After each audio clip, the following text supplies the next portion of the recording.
Good morning, my beautiful Barca babies. Barcelona with a disappointing match against Girona. The 0-0 result, dropping a couple of points. Could have gone up 15 against Real Madrid. We didn't take advantage. We are going to do a full match review, a full analysis, including the good, the bad, and the Barca, right here on today's episode of Wake Up and Barca. We're going to let my hair dry off right out of the shower and onto the live stream for this live Barcelona news episode of Wake Up and Barca. Like I said, good, bad, Barca, whatever else comes up conversationally here as we do a full match review and analysis. If you want to be part of the conversation, asking questions, giving your thoughts and opinions, subscribe to the channel so you can participate in the chat. That's really what we do here on this channel. It's about building the community. It's about connecting culés from all over the world. Support the badge. We support each other. Go ahead and drop a like before we get things going. And with that out of the way, kick things off the right way, my friends.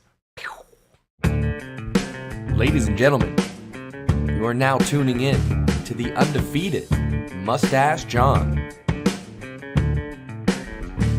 All right. Good morning, culés. Like I said, fresh out the shower, letting my hair dry live on stream here. You're going to see this start to dry out and start to floof out as we go through the Barcelona news. I know that's what everybody tuned in for, is to watch my hair dry. Anyway, folks, how we doing? How we feeling? Barcelona with a disappointing 0-0 result against Girona. We're going to go over the match details. We're going to talk about the good, the bad, the Barca in a full match review. That's all coming up on today's episode. Like I said, drop a like before we get things going. I'm going to turn to the chat. I'm going to see who's hanging out with us, seeing how we're feeling, who's got thoughts and opinions. I see I got two of my stash mods in here. Ayush, good morning to you. Harry, good morning. Mr. Positive himself indeed. Greg, hello. Says, been pretty stressful day today, so it's good to see you all. All right, Greg. Well, I hope your day turns around, my man. Just remember, whatever's going on, eventually the day will end. Tomorrow is a new one. Glad to have you here. Appreciate your participating in the chat as always. Roger says, good morning, culés followers. Let's keep the faith. Hey, we're good. We're good here, folks.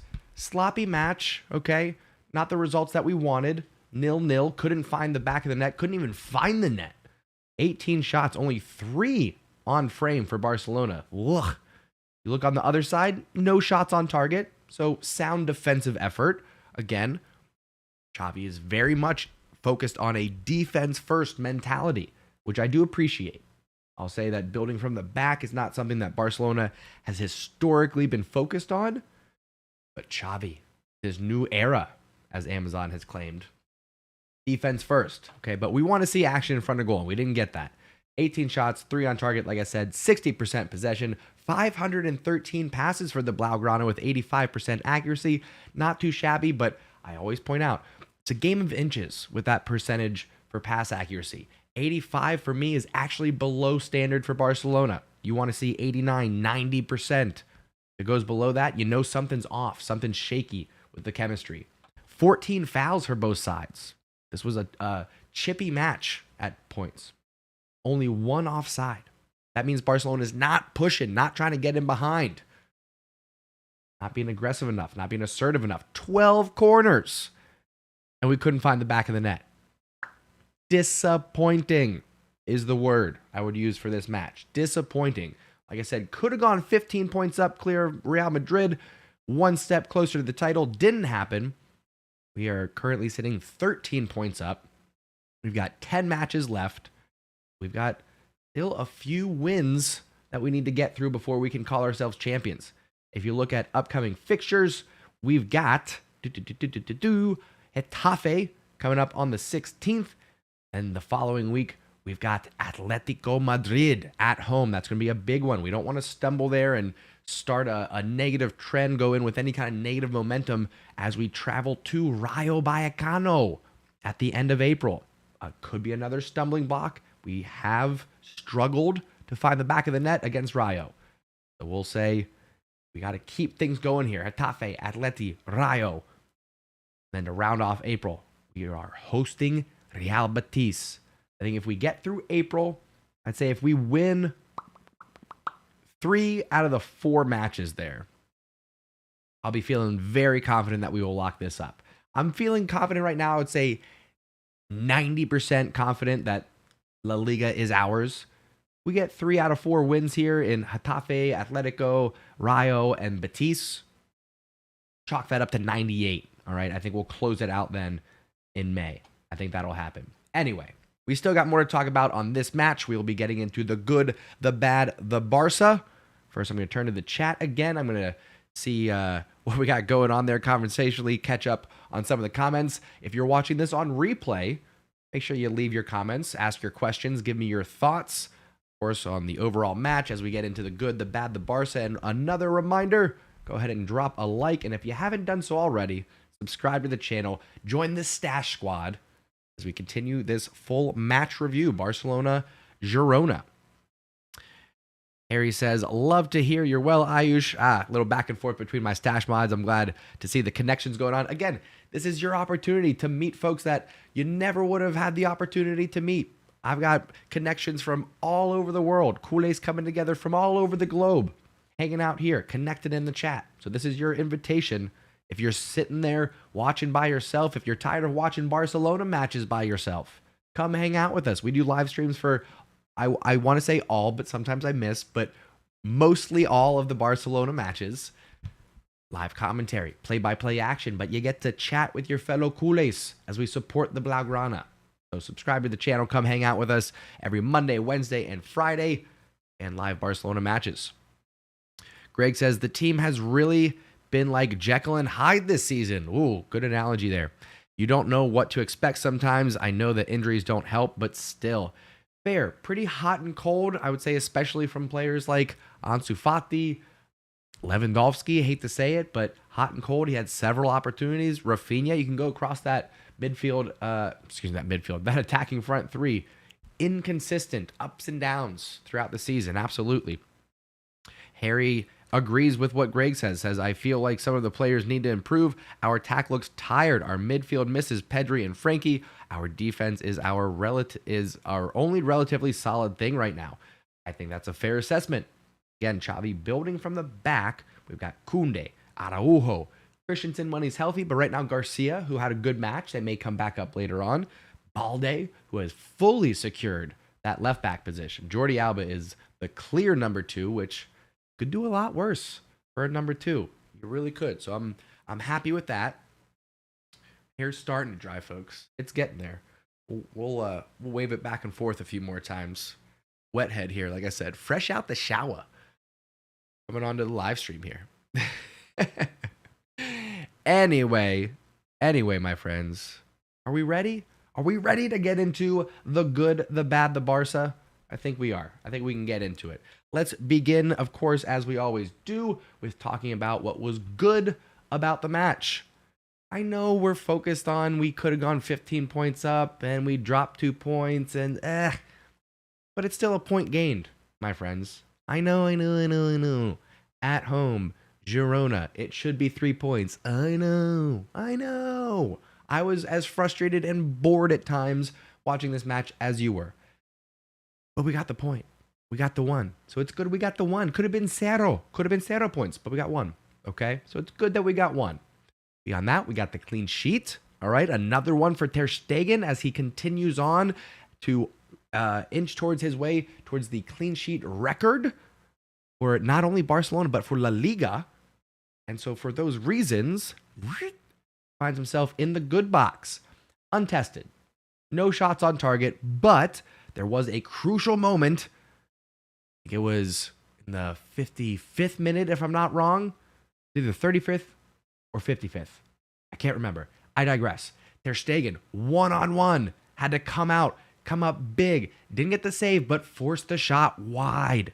Okay, so no shots on target. Like I said, had he had to make some saves, would have notched him up to maybe a Barca box, maybe a mustache man of the match. Wasn't tested, but still getting the clean sheet, doing what he needed to do. Ter Stegen getting the good box in a match that didn't have a whole lot of good. My friends. All right, let's switch over and discuss what was bad about this match. I mentioned in the overview, 85% passing accuracy. If you just look at that by itself and you don't understand the context, you might think, wow, 85, that's a high number. My goodness. They must have played really well. Wrong. You would be wrong in your assumptions. Barcelona, when they're clicking, when they're playing well, 89, 90% passing accuracy, sometimes a little bit higher. I know it's not a huge discrepancy in those numbers. I'm saying 89, they got 85. It makes a difference. I'm telling you, if you've watched Barcelona over the years as much as I have, you can see the difference in an 89% possession or passing accuracy match versus an 85%. 85%, you don't have the chemistry. It's not clicking. You're not playing as a team, as a unit. It was very clear what was bad about this match was our shooting and passing accuracy. 18 shots, 3 on target. Come on. Now here's the thing. A lot of that is because the passes setting up these shots force players to halt their progress, to stop their momentum, to take off-balance shots. It all ties together. So the shooting and passing accuracy, get in the box. Bad. No bueno, as they say. Shake that off. Shake it off. Trying to stay positive here. We did get the point, like I said, and a big part of keeping that point, keeping the clean sheet, keeping the shots off target.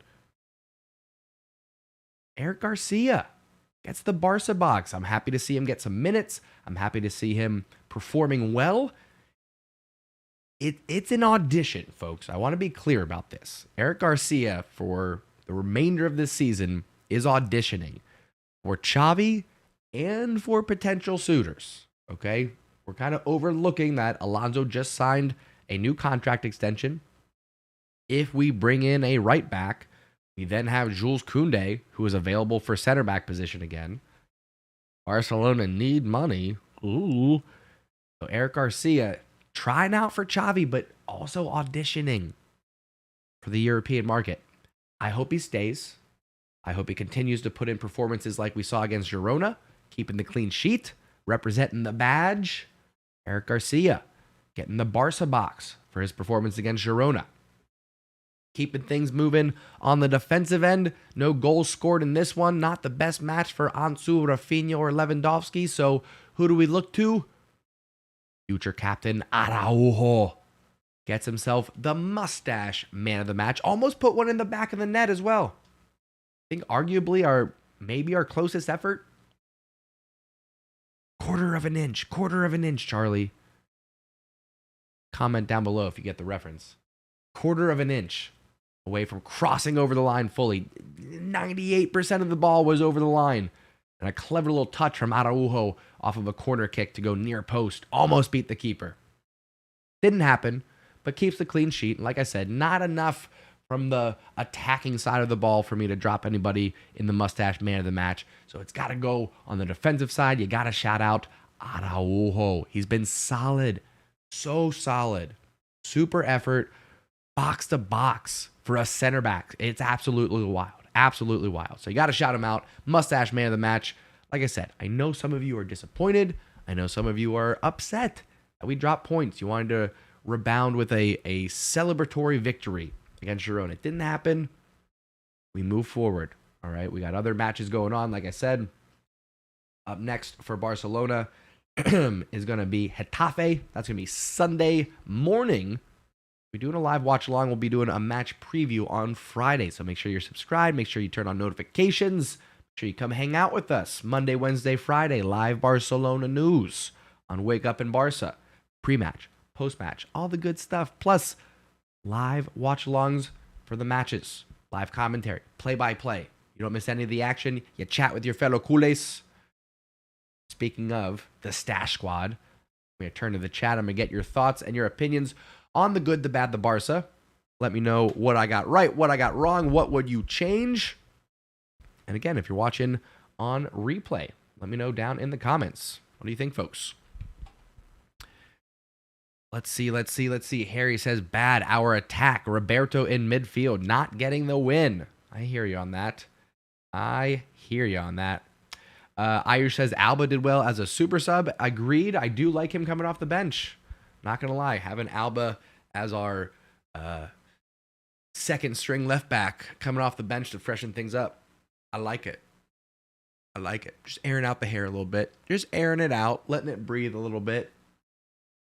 Like I said, you're going to get to watch it dry live on camera. My goodness. What a treat for you all. Anyway. Oh, my goodness. Greg says, still don't think we're fully playing to Lewandowski's strengths. Do you change the team to play to his strengths, or does he need to adapt more? The Barcelona way is Lewandowski's going to have to adapt. Barcelona, outside of Lionel Messi, have never catered to a one single player's style. It's always adapt or die for the player. It's the Barcelona way. You got to fit in. You got to make it happen. Look at Zlatan Ibrahimovic, who did not adapt well. Look at Thierry Henry, who did. Okay? Two great examples there of historic, legendary talents. One adapted and succeeded. The other did not adapt and failed. Okay? Two good examples there. And great question. Great question from Greg. Appreciate that. Harry says, I think Lewandowski also had issues with his spine and muscle. That Militao, the Militao tackle, apparently all week in training, he was grasping his back. It was hurt. It was this. It was that. Sahil says, hi, John. What did I miss? Well, you missed the whole good, the bad, the Barca, my good man. But Ter Stegen got the good box. Bad was our shooting and passing accuracy. Garcia gets the Barca box for his efforts in the clean sheet. Araujo gets the mustache man of the match for just being amazing on both sides of the ball.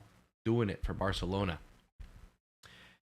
Roger says Xavi is lacking experience in game management. All the matches he continues to use the old players and the young ones. Well, who do you want him to use? I can't really blame Xavi for his player selection right now. That's a little bit harsh. Shake the Room says, I really love Rodri. Of course, Rodri is going to be getting a lot of attention right now. That left foot curler in Champions League against Bayern Munich. It was beautiful. And more Champions League coming up later today as well. Ooh, speaking of, I need to, remind myself. I'm going to make a quick digital note. I got to make sure I take time off for Champions League. My goodness. Okay. Note made. Maybe we'll do some live streams for the later rounds because we're in quarterfinals right now. We'll see. Maybe semifinals. We'll see. Who knows? Harry says, I wish our youngsters would get more playing time. Estanis, Casado, Torre. I'm with you on that. I think Xavi wants to get a little bit closer to securing the league title. In fact, if we win, I think like 5. I think we need 6 wins. Right? 10 matches left. I think we need 6 wins to secure it. So let's just win our next 6 and then give the last 4 matches to all the fringe players, all the Barca athletic players. Let them have at it for the final 4 matches, which would be, let me see here, Sociedad, Valladolid, Mallorca, Celta Vigo. That's screaming out for young Barcelona talent to get some playing time after we secure the title. That's what's going to happen. You let these players grind it out, secure the title, and then the last few matches, go time. Go time for the youngsters. Greg says, it's more at times Xavi doesn't make the right subs at the right time in games. The first leg against Man U comes to mind. I'm not saying he doesn't make mistakes. He certainly does. But it's hard to judge a manager when he's missing such big players, right? It affects the depth. It affects the productivity on the pitch. There's a lot that goes into that, you know? Sahil says, Aguero going fire on Twitter. My goodness. Excuse me, Burp City.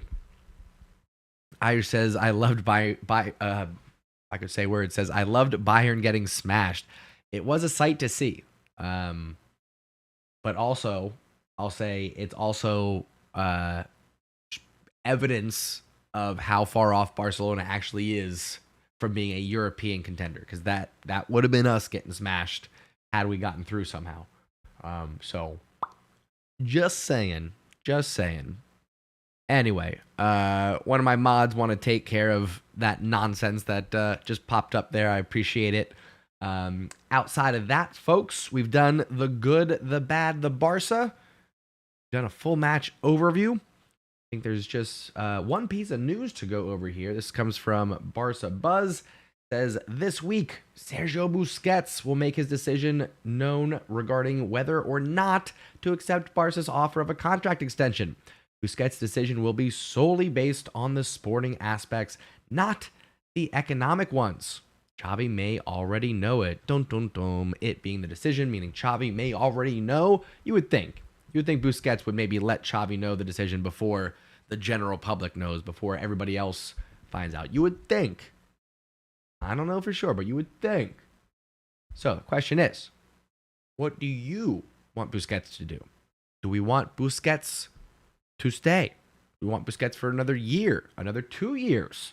What do you want? Or should he go ahead and ride off now and fully clear the way for Busquets? What do you want? Let me know in the comments. Let me know in the chat what you're thinking. From my end, I would love for Busquets to stick around, but be on the bench, a la Jordi Alba.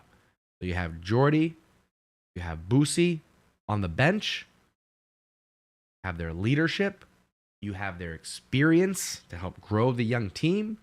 They'll get some playing time here and there. They'll get another trophy or two. But you let Frankie slide in for Busi. You let Balde, brain fart there. You let Balde, as he has been, take over for Jordi Alba. Same solution applies. Okay, that's what I would be looking at. Harry says, I think Busi should ride off into the sunset. He should leave before he turns into a villain like PK, before PK fully retired. Fair. I'll say a lot of the PK situation, I think, had more to do with off the pitch, Shakira, than on the pitch. Yes, things were bad. Yes, PK was costing us some big results. But I think a lot of that was because of the, I'll say, impartial soccer fans, as well as some culés, really giving it to PK over that Shakira situation. So I think a little bit different, but I hear you. Sahil says, if Busquets accepts on the lower financial terms, then yes, for one more year. Sahil says, if Busquets, Greg says, depends on who else comes and goes. For me personally, it's time for Busi to move on. He's not the player he once was. Yeah, I can see that. Argument. Harry says, I respect what Busi has done, but I don't think Busi would be happy sitting on the bench and would rather play in the MLS. True, but here's the thing. What about this, though? What if Busi is one of the keys to Lionel Messi staying? What if Lionel Messi is like, I want my boy Busi and I want my boy Jordi Alba to be hanging around for one more year? And if Busi is like, I'm going to go to Inter Miami. And then what if like Jordi Alba is like, actually, yeah, I'm going to go to Inter Miami too. And then Messi's like, wait for me. So just be careful what you wish for, okay? I'll say if Busi is tied to Messi at all, say queda. If not, I accept him riding off in the sunset, of course, particularly if we bring in an Amrabat, a Gundogan. Less playing time. Nico's also returning. Got to factor all that in. You know? Tebas does hate us. Tebas does hate us. That's funny. But I trust in Laporta. I trust in Alemany. I trust in Messi. I think we can make it happen. I'm starting to become optimistic. I don't fully want to. I'm starting to become optimistic. So we'll see, folks. Harry says, we remember 2021 with the whole contract thing. We had our hopes increased. Laporta said he'd stay and get his contract renewed, and then this happened. I know. I hear you. Okay? I hear you. Fool me once. Fool me twice. But I'm going along for the ride, folks. I'm going along for it. I'm starting to feel a little bit optimistic. I think that can happen. Ovi, good morning, sir. Oh, and Kudis, hello. How we doing? Just in time to help us wrap it up. I got to jump, folks. I'm actually late. I should have wrapped this up a little bit earlier. I got to jump in and do some work things. I will see you all Friday for a match preview for who we playing again? Atafe. Match preview coming up. I'll see y'all then. Have a wonderful day. Visca Barca, thank you so much for tuning in and taking a ride. Mwah.